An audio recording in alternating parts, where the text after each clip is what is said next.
अक्सर जब कोई फिल्म रिलीज होती है तो बात कहानी की होती है, स्टारकास्ट की होती है या बॉक्स ऑफिस की। लेकिन इस बार मामला थोड़ा अलग है।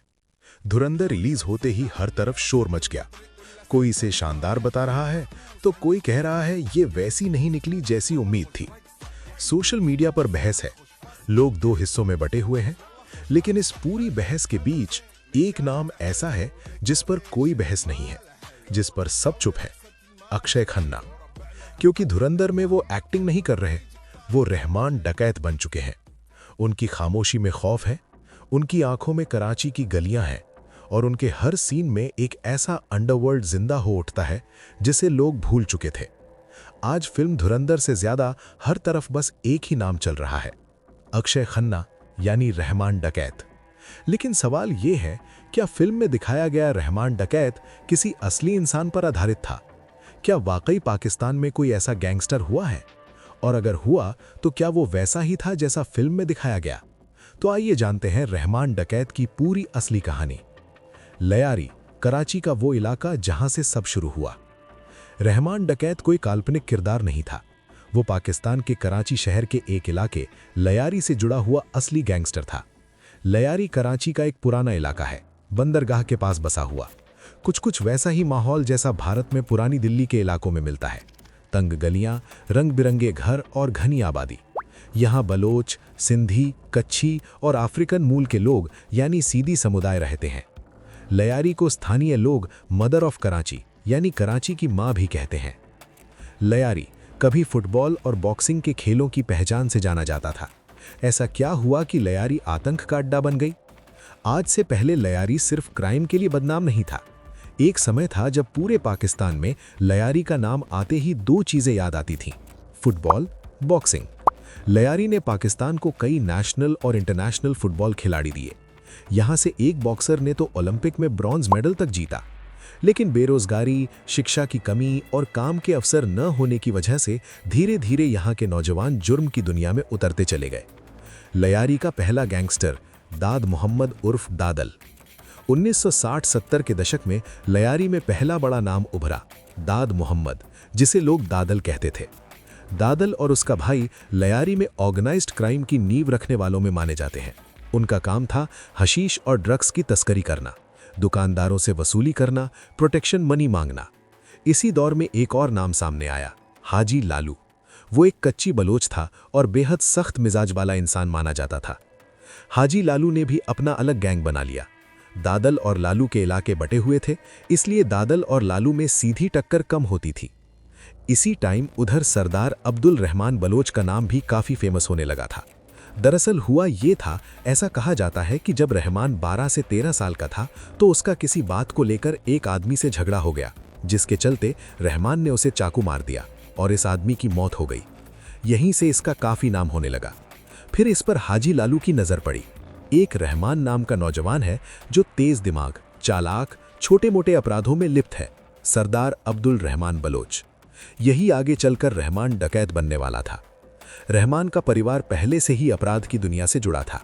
उसका पिता ड्रग्स के धंधे में शामिल था, चाचा भाई भी पुलिस मामलों में फंसे रहते थे।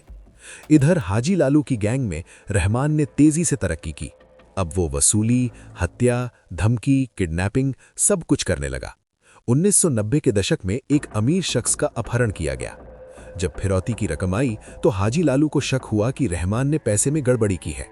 यहीं से रहमान और लालू के बीच में रिश्तों में दरार पड़ गई और रहमान ने हाजी लालू का साथ छोड़ दिया और अपना गैंग बना लिया। बस यहीं से उसका नाम पड़ा रहमान डकैत। और कुछ समय बाद हाजी लालू की मौत हो गई और उसके बेटे अरशद पप्पू ने गैंग संभाला। पप्पू अपने बाप से भी ज्यादा बेरहम था। 2003 से 2009 तक रहमान डकैत और अरशद पप्पू के बीच भयानक गैंग वॉर शुरू हुआ। कहा जाता है 1500 से ज्यादा लोग मारे गए। स्कूल, कॉलेज सब बंद करने पड़े क्योंकि लयारी एक जैसे बैटलफील्ड बन गई थी। दोनों गैंगों के बीच कभी भी कहीं पर भी लड़ाई हो जाती थी। कभी पप्पू की गैंग के लोग मरते, कभी रहमान की गैंग के लोग मरते। लयारी के आम लोगों का घर से बाहर निकलना मुश्किल हो गया था। लयारी के लोग दिन में यही सोचते थे कि जो भी लोग घर से बाहर गए हैं वो कैसे भी सही सलामत घर वापस आ जाए। और AK-47 और रॉकेट लॉन्चर आम हो गए थे। इसी बीच क्या कि अरशद ने एक ट्रांसपोर्टर फैज मोहम्मद बलोच का अपहरण कर लिया और उसकी इतनी बेरहमी से हत्या की कि लयारी कांप उठी। लाश के टुकड़े टुकड़े कर दिए, गधे की गाड़ी में पूरे लयारी में घुमाया और जलाकर सीवर में फेंक दिया। और सबसे खतरनाक बात यह है कि जिस ट्रांसपोर्टर फैज मोहम्मद बलोच मारा है वो उसी उजैर बलोच का पिता था जो आगे चलकर अरशद पप्पू को मारने वाला था। अब ये बात उजैर जान बलोच को पता चली कि मेरे पिता को अरशद पप्पू ने बड़ी बेरहमी से मारा। इसके बाद उजैर जान बलोच ने बदला लेने के लिए रहमान का साथ पकड़ लिया। अब रहमान का साथ इसलिए आया कि रहमान और पप्पू एक दूसरे के कट्टर दुश्मन थे, इसलिए। और रहमान के पास पैसा, ताकत सब कुछ था। इसके बाद रहमान ने सोचा कि मुझे अगर और बड़ा बनना है तो राजनीति का सहारा लेना पड़ेगा, और रहमान ने पीपीपी ज्वाइन की और वोट की गारंटी भी दी। और फिर 2008 में अपनी खुद की पार्टी बनाई जो पीपल्स अमन कमेटी यानी PAC थी। और ये कोई पार्टी नहीं थी, ये सिर्फ एक दिखावा था जो असल में गैंग का कवच बन गई थी। एक बात ये भी कही जाती है कि रहमान की लयारी में रॉबिन हुड यानी गरीबों का मसीहा भी माना जाता था। जैसे गरीबों की मदद करता था, राशन पानी दिलवाता था, अपनी अदालत चलाता था। लोग उसे रॉबिन हुड मानने लगे थे। और यहाँ एक खौफनाक अफवाह ये है कि रहमान को शक हुआ कि उसकी मां अरशद पप्पू को जानकारी दे रही है। कहा जाता है उसने अपनी मां को गला दबाकर मार दिया और आत्महत्या का रूप दे दिया। तो बात ऐसी है कि जब रहमान हाजी लालू यानी कि अरशद पप्पू की गैंग में था तब इसकी मां के काफी अच्छे रिश्ते बन गए थे, जिसके कारण ये पप्पू को खबर देती थी। इसलिए रहमान अपनी ही मां को मार दिया। इस बात का कोई ठोस सबूत नहीं, लेकिन ये कहानी आज भी पुलिस फाइलों में दर्ज है। अब यहाँ से एंट्री होती है SSP असलम खान की, जो कि एक एनकाउंटर स्पेशलिस्ट है। असलम इसलिए लयारी में आए कि यहाँ आए दिन कोई ना कोई मुठभेड़ होती रहती है रहमान और पप्पू के बीच में, जिसमें लयारी की आम जनता मारी जाती है। इसलिए सरकार ने एनकाउंटर स्पेशलिस्ट चौधरी असलम को टास्क दिया। 9 अगस्त 2009 को रहमान डकैत पुलिस एनकाउंटर में मारा जाता है।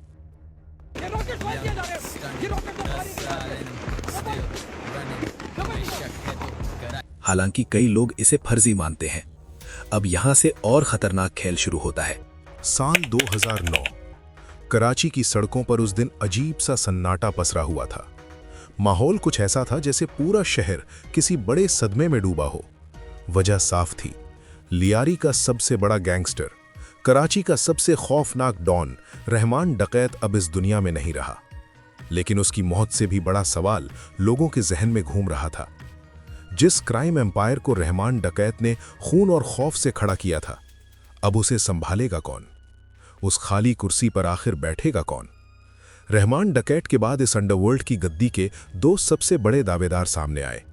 पहला नाम था बाबा लाडला और दूसरा उजैर बलोच।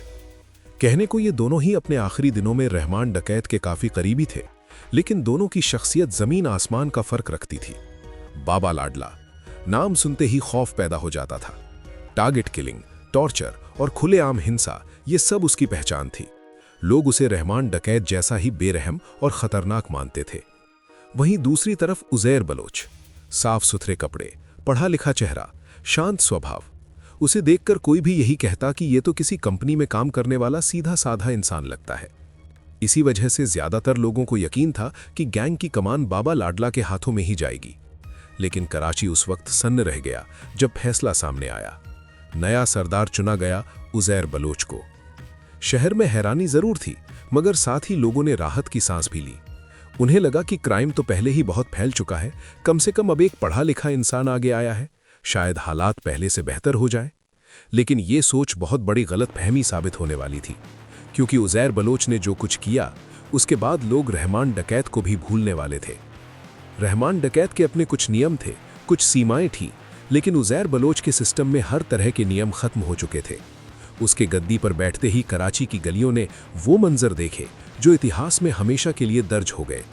शुरुआत हुई अरशद पप्पू के उस कत्ल से। लड़ाई नहीं है, ये अरशद पप्पू के लोग जो बख्तरबंद में पुलिस की वर्दी में आते हैं, ये हम लोग के ऊपर गोलियां चला रहे हैं, ये हम लोग के घरों को जला रहे हैं। यहाँ पर आपको कैसे पता ये अरशद पप्पू ग्रुप के लोग हैं? इनके 3 बंदे मरे हैं हमारे सामने, हम लोगों ने इनके 3 बंदे मारे, हमारे घरों को भी जला रहे हैं। ये इनके 3 बंदों के मैं नाम भी बताता हूँ। एक है यासीन, वहीद और काशिफ। ये 3 बंदे इनके मरे अरशद पप्पू ग्रुप के लड़के हैं सारे। इसके अंदर गवर्नमेंट से हमारी कोई लड़ाई नहीं है। जिसे आज भी कराची में फुटबॉल किलिंग के नाम से याद किया जाता है।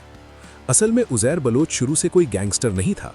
उसके पिता फैजू कराची के एक व्यापारी थे जिन्हें अरशद पप्पू ने बेरहमी से कत्ल कर दिया था। यहीं से उज़ैर बलोच की जिंदगी ने करवट ली। अपने बाप की मौत के बाद उसने अरशद पप्पू के सबसे बड़े दुश्मन रहमान डकैत की शरण ली। धीरे धीरे वो रहमान डकैत का सबसे भरोसेमंद आदमी बन गया। कहा जाने लगा, अगर रहमान ताकत है तो उज़ैर उसका दिमाग। रहमान का कब्जा अंडरवर्ल्ड पर था और उज़ैर का असर आम लोगों, सड़कों और राजनीति तक फैल चुका था। वो गैंगस्टर से ज्यादा एक राजनेता की तरह चलता था। जब रहमान डकैत के बाद सत्ता उज़ैर के हाथ आई तो उसका पहला निशाना वही इंसान था, अरशद पप्पू। 2013 में कराची के सबसे सुरक्षित इलाके डिफेंस में छिपे अरशद पप्पू को उज़ैर के लोगों ने पुलिस की वर्दी पहनकर उठाया और लियारी ले आए।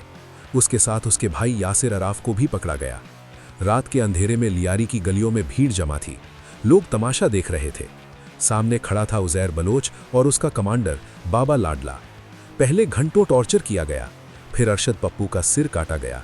इतना भी काफी नहीं लगा तो कटे हुए सिर को जमीन पर रखकर फुटबॉल की तरह लातें मारी गईं। कत्ल भी फिर उसी तरह हुआ। ये उसी की कड़ी को कड़ी जो थी वो मिलाई गई और डिफेंस से उसको जो है वो बाकायदा वहाँ से अगवा किया गया या किसी के साथ पुलिस वालों के कहने पर मिलकर उसको वहाँ से किडनैप किया गया। फिर उसको लियारी लाया गया। वहाँ उसको कत्ल करने के बाद आपने देखा उसकी गर्दन अलग करके उसका फुटबॉल बनाया गया। तो ये भी एक इबरत का निशान बनाया गया ना, उसको दिखाया गया उनके गैंग को कि अगर ऐसे होगा तो फिर ऐसे होगा।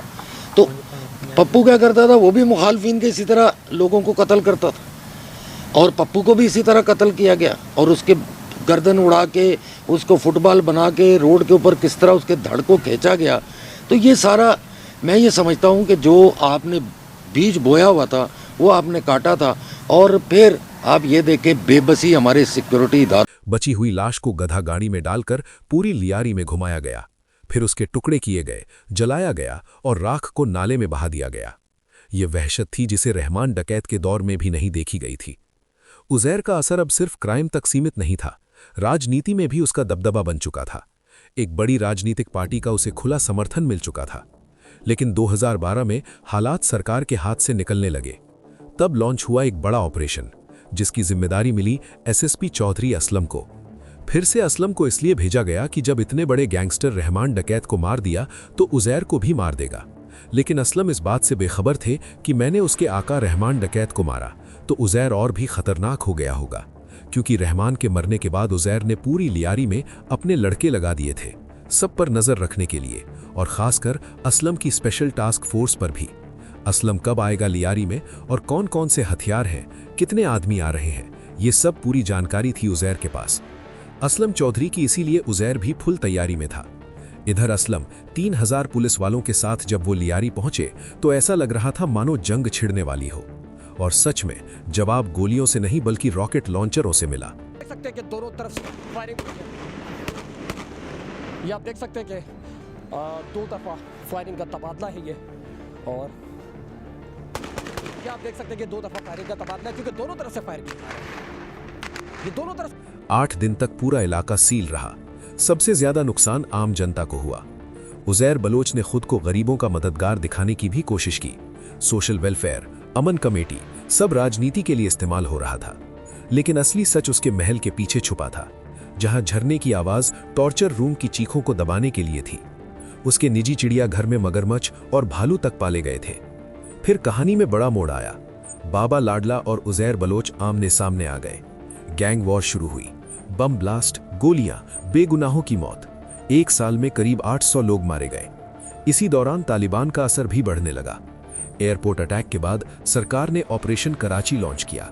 चौधरी असलम को निशाना बनाया गया और 2014 में उन्हें उनकी गाड़ी में RDX लगाकर उड़ा दिया गया और उन्हें शहीद कर दिया गया। लेकिन ऑपरेशन रुका नहीं। रेंजर्स हर तरफ फैल गए। बाबा लाडला 2017 में एनकाउंटर में मारा गया। उज़ैर बलोच नकली पासपोर्ट से दुबई भाग गया, लेकिन वहां भी पकड़ा गया और पाकिस्तान लाकर उसने कबूला वो सिर्फ गैंगस्टर नहीं बल्कि जासूसी भी कर चुका था। करीब 198 कत्ल उसने खुद स्वीकार किए।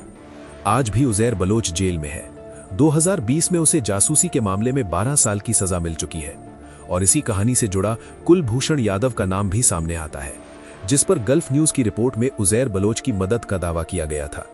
यह विषय अलग है, अगर आप कमेंट करोगे तो इस पे एक वीडियो बना दूंगा।